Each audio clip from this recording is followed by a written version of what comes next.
Hey mga bros, may reports nga po tayo dito po kay Gian Mamuyak. Yes, alam din naman natin na ito pong si Mamu ay nasa Phoenix Super LPG Fuel Masters na dahil nga syempre ito ay hindi sila nagkasunduan ng Reynosa and Elasto Painters.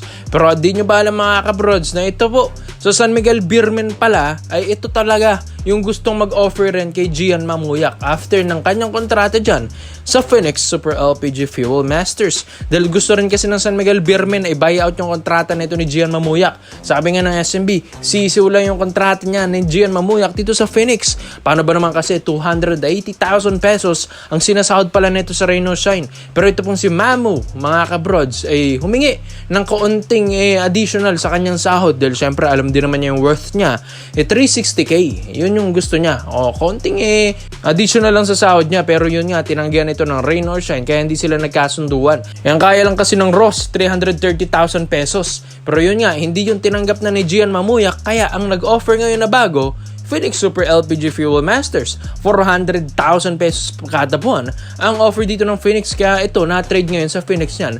Ito pong si Gian Mamuyak. So sayang, di ba mga kabrods? Pero kamakailan lang, di ba? Natalo ng Reynosa. Ito pong Phoenix ni Gian Mamuyak. Pero kahit papano, gumawa naman yan si Mamu. Mga kabrods, unang talo ng Phoenix yan.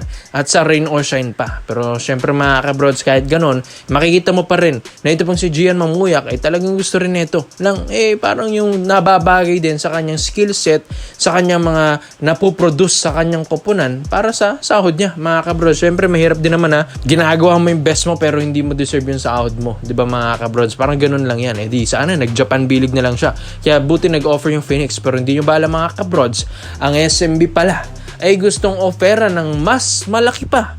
Ito pong si Gian Mamuyak. Kung di nyo naman alam mga kabrods, sumasahod ng almost 1M yung mga ibang superstar dito sa SMB. Kaya napaka basic na lang yan sa San Miguel Beerman, yung 400,000 pesos kada buwan.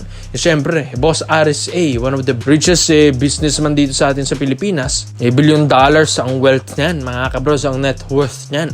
$1 billion, yes mga kabrods. Kaya basic na basic ito para kay Gian Mamuyak. Kaya ito pong si Gian Mamuyak ngayon, talagang pinapatunayan niyang kanyang skills, yung worth niya dito sa Phoenix. Kaya medyo gumagawa ito kahit papano. Pero syempre, nangangapa pa ito sa bagong chemistry, bagong sistema dito sa Phoenix Super LPG Fuel Masters. Kaya hindi pa ganun kataasan ang pinoproduce nito. Pero okay lang naman kahit papano mga kabrods na nandun pa rin naman.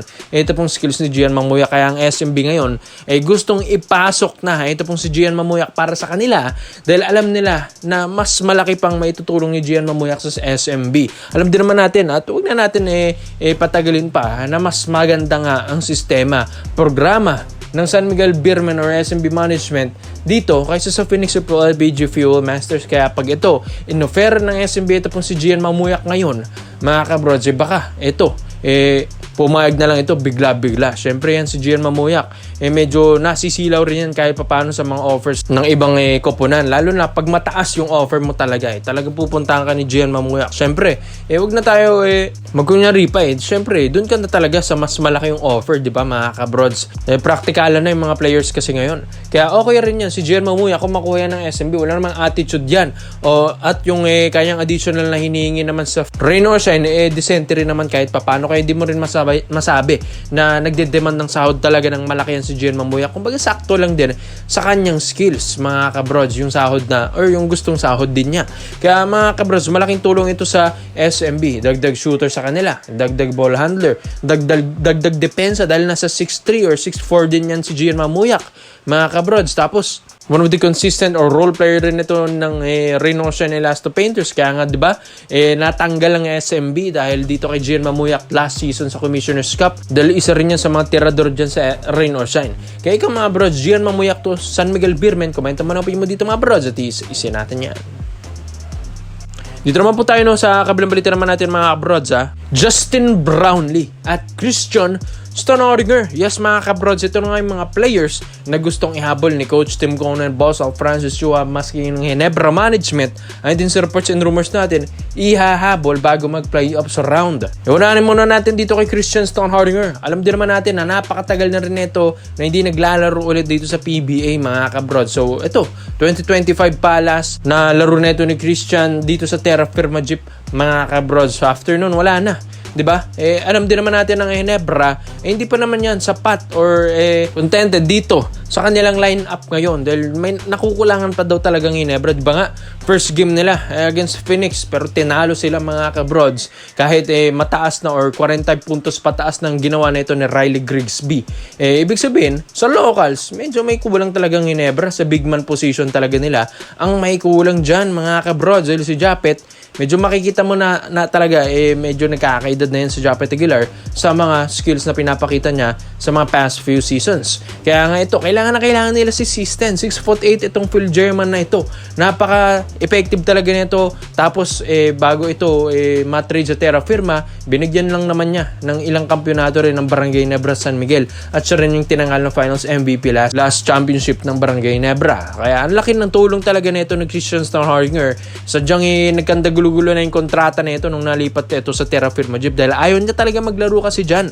Kaya gustong-gusto nitong bumalik na rin sa Ginebra at babalik nga daw ito sa PBA pero kung Ginebra ang kukuha sa kanya. At ito mga kabrods, ginagawa na ng paraan bago mag-playoffs round, gagawa ng trade ito pong Barangay Nebra dito sa Terra Firma Jeep dahil syempre bibigyan nila yan under the table para pumayag na rin ng Jeep dahil itong si Sisten ayaw na rin sa kanila. So ito pa mga kabrods, Justin Brownlee. Alam din naman natin na malaki ang pinapakita talaga nito ni Riley Grigsby para sa Barangay Nebra San Miguel. Debut game nga niya, 40 puntos pataas agad.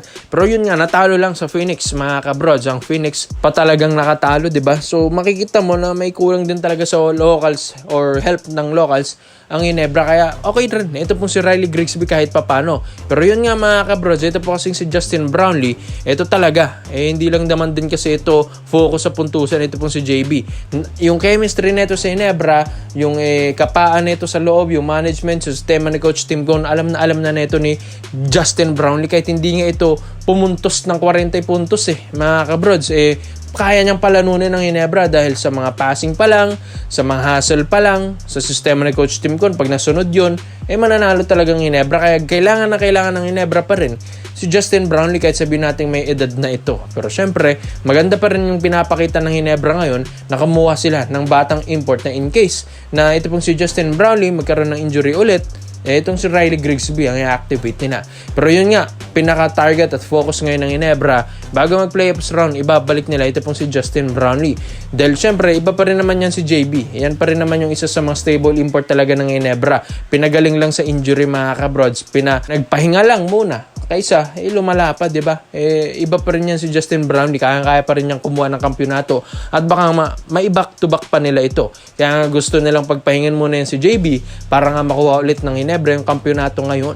Kaya ikaw, sa tingin nyo mga kabrods, ito ba? Magandang plano na ba ito ng Barangay Nebra San Miguel na bago mag-playoffs round dito sa Governors Cup 2026 ay maibabalik na nila si Christian Steinhardinger. Tapos maibabalik pa nila yung solid import nila, si kabayan Justin Brownlee. Komento mo lang po nyo dito mga brods at isa natin yan. Salamat po sa panonood mga brods.